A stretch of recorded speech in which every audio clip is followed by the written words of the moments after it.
Welcome back. The new year is all about cutting back, and while for many that usually means trimming our waistlines, we should also be looking at what cutbacks we can make in our finances. Shopping around when it comes to credit cards and insurance policies will benefit your pocket, as well as doing your tax returns, something many of us tend to put on the long finger. Carl Dieter is here now to explain more. A very good morning to you, Carl. Good morning. You wanted to start off with tax returns this morning, but I thought most people would have done their tax returns. Was it the end of October was the deadline? Yeah, you see there's two different types of tax returns. People who are self-employed do tax returns at the end of October, and they're called a Form 11, and you have to do that. But for people who work under the PAYE system, which is anyone who's employed, you can do a tax return at any time called a P21 balancing statement. And what you should do is basically put down every expense that you've incurred that you can get a tax reduction on. Now, we all know that you can put down medical expenses, but if you're not doing that every year, then you're missing out on money that you should have. If you rent a property, there's a tax break for that. As well as that, if you're taking an education course, you can get tax back on it, and you can go back 4 years.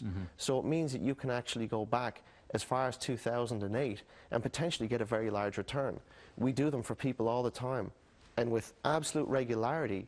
You know, it's 4 figures and in some cases 5, because they don't realize that they've made all of these payments. If you're made redundant, you should definitely get tax advice as well. So it's basically untapped money, and the revenue don't want that money.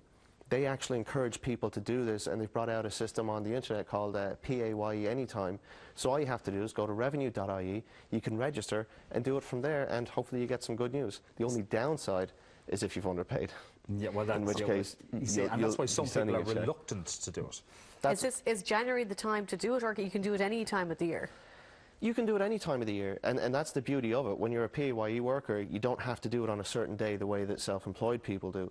But I think that the idea of starting off the year, people want to go to a gym, for instance, and be physically fit for the year ahead. I think a great resolution is to try and get financially fit. Yeah. In particular, in this new year, having gone through 2011, and it was a tough one, it's a great idea. So go on revenue.ie and register for it, or if you have an accountant, you can speak to them. Well, like many of us, there's an awful lot watching, dreading the arrival of their credit card statement after their Christmas shopping. You've got some good advice on credit cards. Well, the January hangover is usually a symptom of not putting aside money through the rest of the year to get you to that point. So this will be a good time that, no matter how hard it hurts, that if you start to put aside a little bit every month, it will avoid this same problem next year. In terms of using credit cards, I think that using prepaid credit cards is a good idea. And also look around for the type of credit that you're using, because if you got a credit union loan to do your shopping, your interest rate will be about 10%. The interest rate on a credit card, though, normally starts at around 17 or 18%, and it only goes up from there. So it's important to realize that depending on the type of finance that you use, you pay different prices for it. In fact, you're better off with an overdraft than a credit card, and just pay by laser. So these are things to just bear in mind in the future. Unfortunately, I don't have a silver bullet for the bills that are going to be arriving in next week. Okay, well, we're still waiting for further development with the debit card, which you say is a big improvement on the credit card. Well, there's a few new things happening in the sort of the plastic cards area. One is that laser is going to be phased out, and it will be Visa payments from now on. The other is that they'll have cards that have a transponder in them, that when you want to pay in a shop, you won't have to enter the PIN number. You just put it up to the code reader, and it goes from there for purchases below €15. Now, you'll have to enter once you sort of cumulatively build up to a certain amount, or if you're making lots of different purchases. But I think that's going to speed up lines in queues and shops, and it'll make life a lot easier. Eventually, we're going to move more towards, I guess, what you might call a cashless system. At the moment in Ireland, people use the same amount of cash in 1 month as Danish people use in a year. So the idea is that we're going to be moving towards that. And to get us there, the central bank have actually hired the head economist from the Danish bank that operates here, NIB, and that's Ronnie O'Toole. So he's going to be leading that up and making it into a big new project. Okay, moving on to insurance. Let's say health insurance is probably going to go up again this year. You're saying pay before that happens? Yeah, as a matter of fact, Aviva Health Insurance have already announced that in about 10 days' time they're going to be increasing health insurance prices.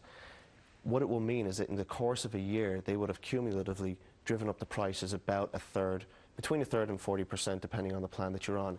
So these are the things that you need to remember. Whatever plan you're on, you can call up and ask for the corporate equivalent. Okay. Because the health insurers have certain deals that they offer to big companies, but they can't deny you access to that plan. So if you call up, even though you're just a person on your own, you can get the corporate equivalent, and they have to put you onto it.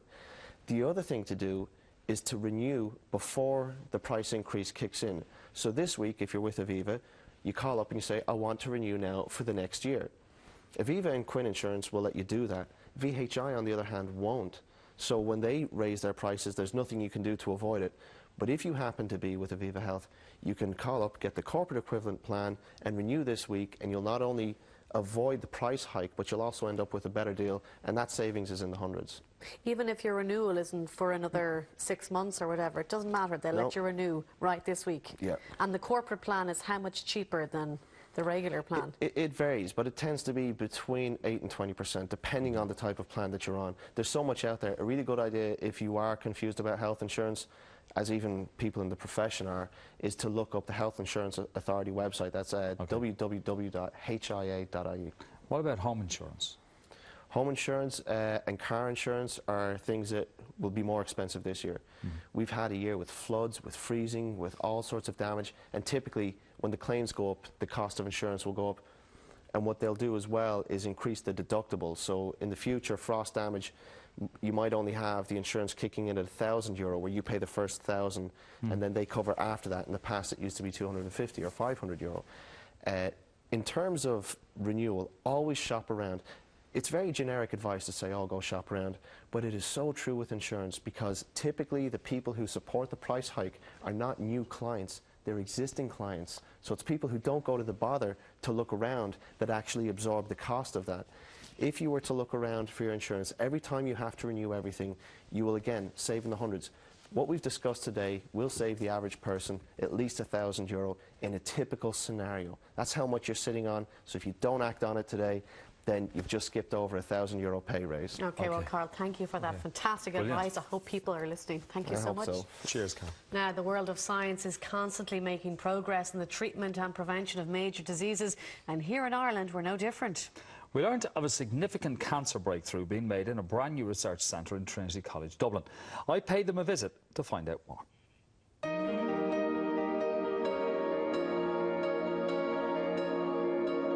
In Trinity College Biomedical Sciences Institute, great things are afoot. They've just made a great cancer breakthrough. I met up with Professor of Immunology, Kingston Mills. There's a great atmosphere about the place because of this vaccine. Tell us about it. Yeah, I mean, it's been a significant breakthrough, and this work, of course, was funded by Science Foundation Ireland through a Principal Investigator Award to myself 5 years ago, and we've been working on it ever since then.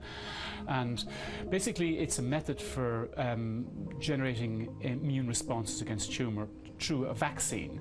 Now, most people will be familiar with vaccines and the concept of perhaps having the flu jab, which is you take a patient and they're injected with a bit of the flu virus, and it makes immune response against the flu and prevents you from getting the infection. With the cancer, it's slightly different in that we're treating the patients, and the cancer cells are part of the normal body, and it's actually much more difficult to generate this immune response, and partly because the tumour makes these immunosuppressive molecules in cells which turn off the immune response. So we found ways of reversing that inhibitory effect to turn on the protective types of cells called T cells, which are able to kill the tumour cells. One of the problems faced with vaccinating patients with tumours or with cancer is that the cancer cells produce molecules which turn off the immune response. So what we've managed to do is to find ways of inhibiting these molecules using a combination of drugs that are actually already in clinical use, and they haven't been used before until now, and we found that this combination is particularly effective at getting the immune system to work to kill the tumour cells. It is a hugely exciting time. An awful lot of work has gone into it. How many people have worked on this research? Well, I would have around 20 people in my research group. They're not all working on tumour immunology, but they're working on aspects of immune regulation which has led to the discovery. So in total, I suppose, there are, several tens of man-years that have gone into the discovery. Bearing in mind what it is, and bearing in mind the amount of people who are affected by cancer, Anything that will help to prolong somebody's life is surely worth investing in. Yes, absolutely, and I think this is what most people would agree with it. It's a very good area to be investing in. And the nice thing about therapy is it has broad applications across many different cancers. It's not specific for one type of cancer. So, for example, prostate cancer, melanoma, colon cancer, any situation where either there would be a relatively low tumour burden, or else perhaps when the patient is types of tax returns. People who are self-employed do tax returns at the end of October, and they're called a Form 11. And people who might be watching us today who have lost their dream job and their dream career, and they're trying to forge a new career. Yeah. At least